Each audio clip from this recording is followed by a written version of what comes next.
বেলালদা, দল আজকের মানে অসম্ভব ভালো খেলেছে, বেশ কিছু ক্রিম ফুটবলার ছিল না, তারপরেও দল যেরকম শক্তিশালী ইস্টবেঙ্গলের বিরুদ্ধে লড়লো, তারা 3 পয়েন্ট পাওয়া থেকে আটকে দিল, কি বলবে এই বিষয়ে?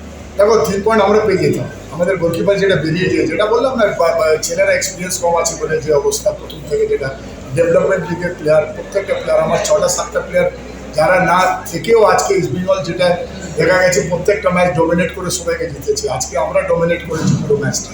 আমি ছেলেদের একটাই কথা বলেছিলাম, ইস্টবেঙ্গল যেহেতু চ্যাম্পিয়নশিপে আছে, চ্যাম্পিয়ন হতে পারে, কিন্তু আজকে যদি ম্যাচ আমরা জিতি তাহলে আজকে আমরা চ্যাম্পিয়ন। এটাই Bangla football, Kolkata football, Kolkata public সেটাই মনে করে।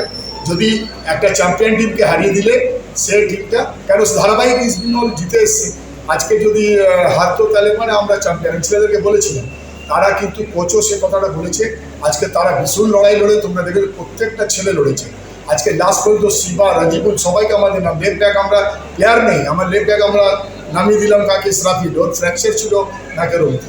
যাক যেই হোক, আমার রবিনসন গোল পেয়েছে, এটা খুব ভালো লেগেছে। রবিনসন জাস্ট পুরো সিজনে খেলেছে, গোল পায়নি।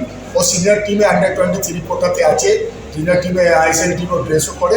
আজকে ওর কনফিডেন্স বাড়বে, আজকে গোল করে ম্যান অফ দ্য ম্যাচ হয়েছে। আর গোটা টিমকে আমি বলবো খুবই ভালো খেলেছে। আগামী 2টো ম্যাচ আছে আমার, সূচিসংঘ আর ডায়মন্ড হারবার, সে আমাদের সুপার 6-এর 2টো ম্যাচ।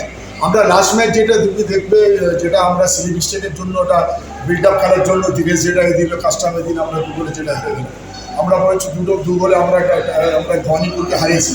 তো আমার টিম যথেষ্ট ভালো, ছেলেরা লড়াই লড়ছে, ইয়ং ছেলেরা। আগামী দিন যেটা আমাদের পরিকল্পনা, এই টিমটাকে 4 বছর পর্যন্ত সবার 4 ইয়ার সবার কন্ট্রাক্ট আছে। তো দেখা যাবে 1-2 বছরে আমি অনেক প্লেয়ার আইএসএল আমি সাপ্লাই পাবো এখান থেকে। আর RFSDL যেটা খেলা শুরু হবে, ওর মধ্যে আমি একটা ভালো ফল করবো।